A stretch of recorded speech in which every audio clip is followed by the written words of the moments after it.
What is the most popular type of RIA to join? That is today's question on the Transition to RIA question and answer series. It is episode number 110.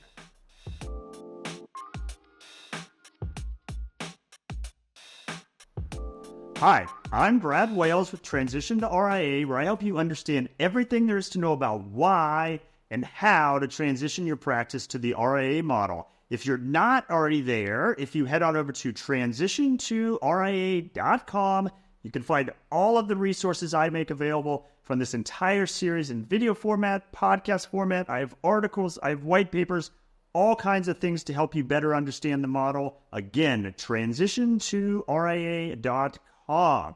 Okay, on today's episode, we're going to be talking about what is the most popular type of RIA to join.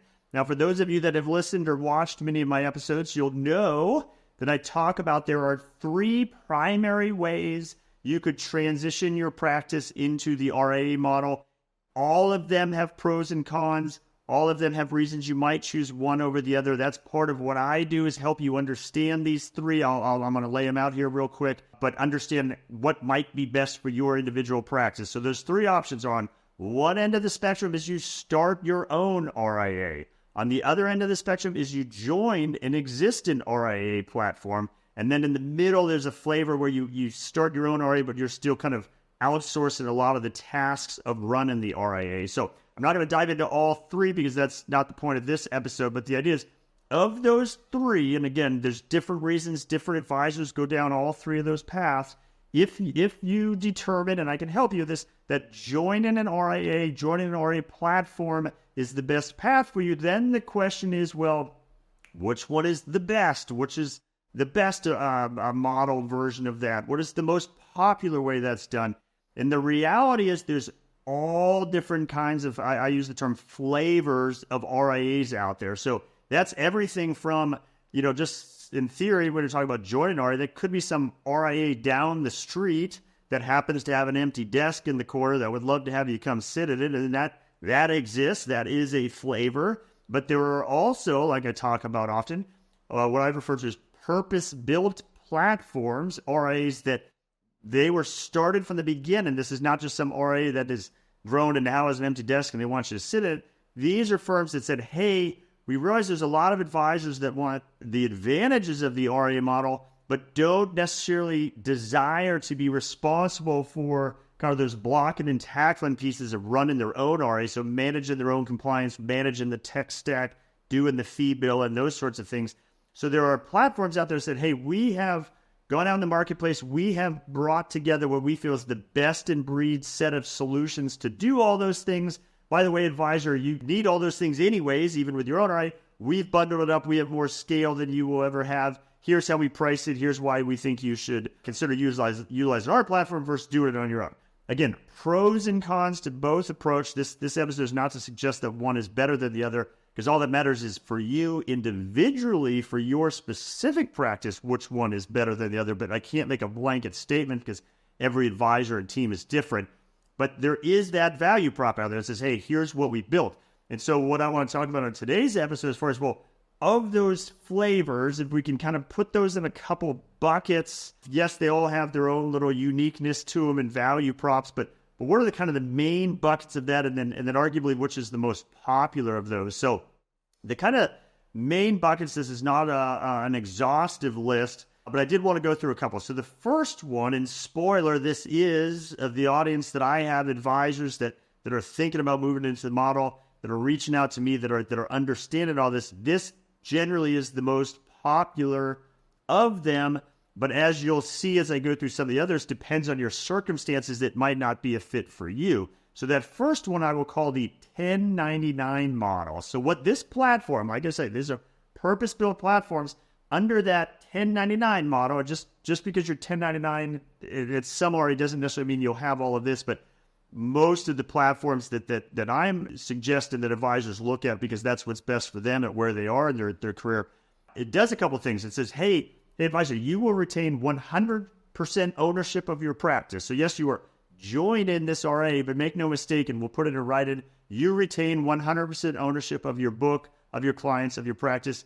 if one day you ever want to leave, if one day you want to sell your practice, whatever the case is, it remains 100% yours. And for some of you advisors that might be leaving a captive world, it's not that you're maintaining that 100% ownership, it's you're actually gaining that 100% ownership. And from there on out for the balance of your career, you never have to worry about that again. But they say, hey, you will retain 100% ownership of your practice. You can use your own brand out there in the marketplace. You will control, because you're 1099, your local expenses. I've done episodes on how you can manage that and really drive your bottom line. And they packaged all that up. And they say, hey, again, that those are a lot of things advisors want, that book ownership, the control, their own brand. Hey, as opposed to building out all the back end pieces yourself, hey, we've done it for you. Think of us mostly as essentially a service provider. So yes, you're technically joined in their RIA, underneath their RIA from a logistical standpoint, but they're saying, hey, we've bundled up a big bulk of the services you need anyways. Think of us as a service provider to provide that for you all in one bundled solution, typically for pretty bundled, simple price and all together. So think of that as the 1099 model.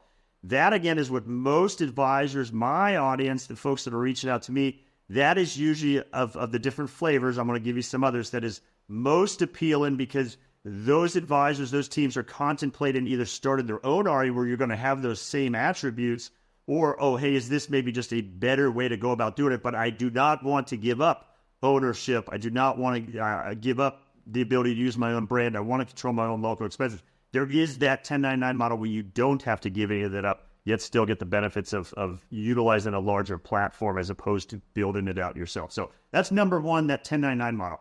The second example I'll give you is what I'll call the W-2 model. So there are RIAs out there that basically have built themselves to essentially be a better version of a wirehouse. So they are saying, hey, we realize there's advisors in the marketplace that, yes, they might like some of these advantages of that whole 1099 thing talked about, but at the end of the day, they just like being an advisor. They don't want to be responsible for their own local expenses. They don't want to have to deal with maybe an office. They don't want to have to deal with figuring out payroll. They just want to be an advisor, but they want a better experience than what these large, bureaucratic wirehouse firms have become. And so there's RIAs out there that say, hey, we were perhaps purpose-built again to attract those advisors that is their appeal. They say, hey, I'm not desiring or wanting to go fully on that independent path. I realize as the advisor, I will give up some advantages there. I'm okay with that. I'm actually not against the W-2 model. I just no longer like the firm I'm at now. I would like a better culture. I'd like better resources. I'd like better technology. I'd like better economics, perhaps. And so there's that W-2 model out there of RIAs that you could join that essentially try to provide that better W-2 experience. And then kind of related to that one, I'm going to call it the partnership model. So there are RIAs, and there's not as many of these, but that say, hey, not only are we in their primarily W-2, but hey, our kind of model, our value proposition is, hey, you can come in and you'll be almost assuredly in these models a W-2 employee of ours, but we will also, depends on your size, you got enough size to bring to the game, we will make you a partner of the firm. So here's how big we are now with assets.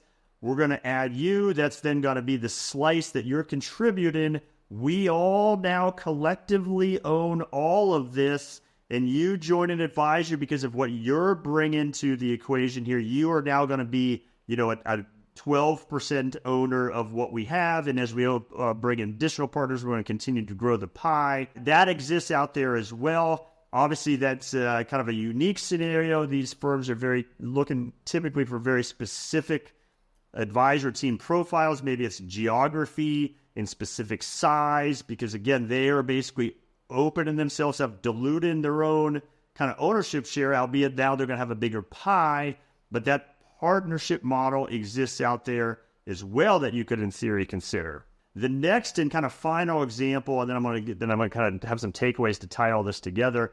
I'll call it the acquisition model.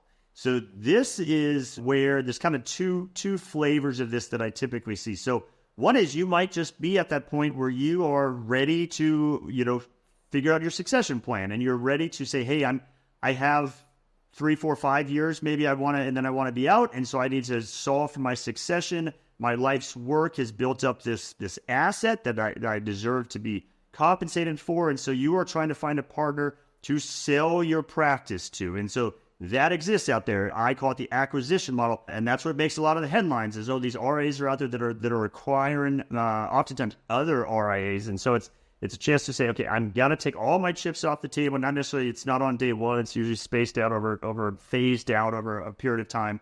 But it is, okay, you are selling your practice. They are taking you over. Generally, as the seller advisor team, you generally stay on for a period of time, usually measured in years. You generally become a W-2 employee of them, of the larger firm at that point. They generally work out some compensation arrangement. It might even be some sort of salary plus bonus for the remaining time you're there.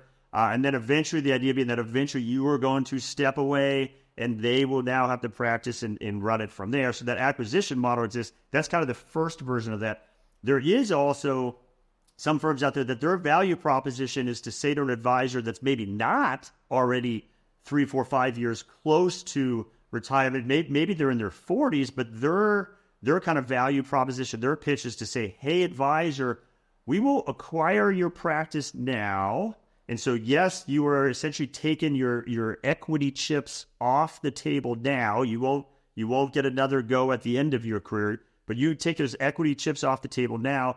But because of what we have built here as an RIA in our lead generation strategy and our marketing strategy, now going forward, not only will we support you with all your existing clients, we will just funnel leads to you. And maybe they're a part of a custodial referral program. Maybe they're very dialed in. There are some that have very good organic growth marketing strategies that they bring in leads. And so part of their pitch is, hey, advisor, yes, take chips off the table now, which you might say, hey, in your 40s, that's way too early to be doing that. But we will then help you grow so much faster than you would have otherwise grown on your own. And for the payout you will get now here over the balance of your career as part of our firm, in aggregate, taking the chips early and then getting paid a payout, albeit on what they would argue will be a much larger asset base over the balance of your career, that in aggregate, that compensation will work out better for you. That's a value prop that's out there in the marketplace as well. Obviously, some pros and cons with that. You are taking the assumption that will play out like that. But there are some good firms that have a demonstrated track record of that. So that's fair for them to be kind of positioning themselves as that. So that the point is, this is what I talk about often when I talk about, there's many different flavors of RIAs out there that you could join. Which one is the most popular? Well, again, that's going to come down to what is the most popular for you based on what your desires are, not necessarily what any other advisor team is seeking or desiring at that point. So some kind of takeaways or determining factors of which of these you might fall into is just to keep in mind the economics and flexibility of each of those models I just described is different. The more independent you are, the 1099, the more flexibility you're going to have to control your local expenses, to manage who you want on your team, those sorts of things. So there is a difference between the economics and the flexibility between them. That doesn't necessarily mean one's better than the other. It's what is most appealing to you at this point in your career. But absolutely, there's a difference between them. Another determining factor is, what do you want to be responsible for? So I talk about in the RA model, there's generally way more flexibility, definitely usually better economics in the RA model versus a broker-dealer type model, but that comes with additional responsibilities as well. Now, you could maybe mitigate some of that via some of these W-2 models that I talked about, but either way, there's generally going to be more responsibility. So part of your determining factor of, hey, which of these models might be the fit for me is, how much do you want to be responsible for yourself, or would you rather have someone else handle those things for you? And the wonderful thing is that the RA model has evolved to the point that you can be very independent. If you desire this, 100% ownership, be 1099. That doesn't mean you're out on your own. There's a lot of people out there that'll try to scare you into that because they're trying to keep you from leaving their maybe wirehouse firm. Oh gosh, you're going to be out on your own. It's the Wild West. You don't want to have to figure all that out. Well, the RA model has evolved to the point where you can essentially have your cake and eat it too. You can have that independence. You can have that ownership. You can have your own brand. but not be alone. You can outsource it via, again, a couple of the three main options I talked about. And you say, hey, here's what I like doing. Here's what I want to be responsible for. And here's what I'd rather someone else do. And I realize it has to be done one way or the other. And if I don't want to do it and there's a way to outsource that, that's the better path for me. So just part of the soul search, and as you consider, hey, which model of an RIA to join might be best, is what responsibility are you desiring to take on, and just to know what the trade-offs of either doing it yourself or not doing it are. The next kind of determinant factor is just know that the taxes are different in these. If you are a 1099 advisor or a W-2 advisor, how you are taxed is different. How the tax advantages you have are different. So it's not just being, W-2 income tax versus running a 1099 in tax form. It's also perhaps as a 1099, you often have much more flexibility to write off expenses, or perhaps I just did an episode on this, own the office you're in and you can depreciate the office. And there's all kinds of tax advantages typically in that 1099 model that vary from the W-2 model. Now, you generally wouldn't want to let taxes be the tail that wags the dog, but do know that there are different tax advantages between these different models that you would want to factor into and at least understand how they would be different. And then the final determinant factor of which of these buckets might be, which of these models might be best for you is succession part of this calculus you're now trying to determine. Whatever's prompting you to maybe say, hey, maybe I need to make a move, is succession part of that? And if it is part of it, that's not to say you've closed the door on any of these, but you will want to play that in. So you could potentially still join one of these 1099 models, but you would want to know that, hey, firm that I'm joining, if I want to step away in 3, 4, 5 years from now, how will you help me manage that succession solution? Will you yourself perhaps be a buyer if I was interested in that? Will you maybe help me find other advisors' teams with the same firm that would make for a kind of a more seamless succession or transition? So it's a relevant variable. It doesn't close the door on any of these. Obviously, that whole acquisition model I talked about, clearly that is what they're dialed into. If you're saying, hey, I want to put the sale sign out, I'm ready to exit, I want to be out of here in 24 months, there's just going to be some models that are going to be more attractive to that. So you want to factor in, where are you in your career?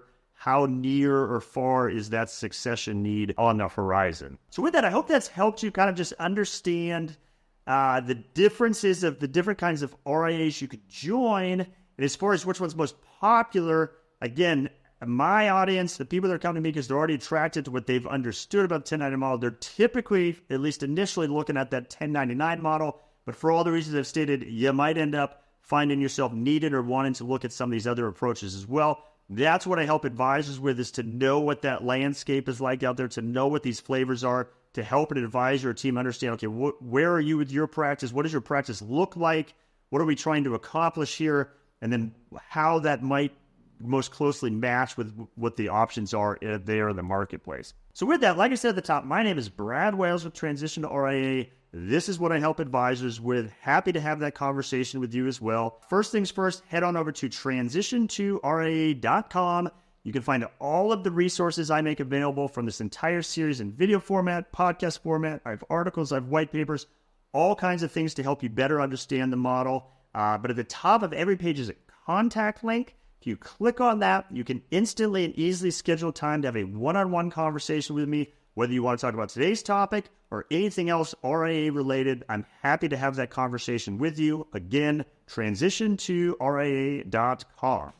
And with that, I hope you found value in today's episode, and I'll see you on the next one.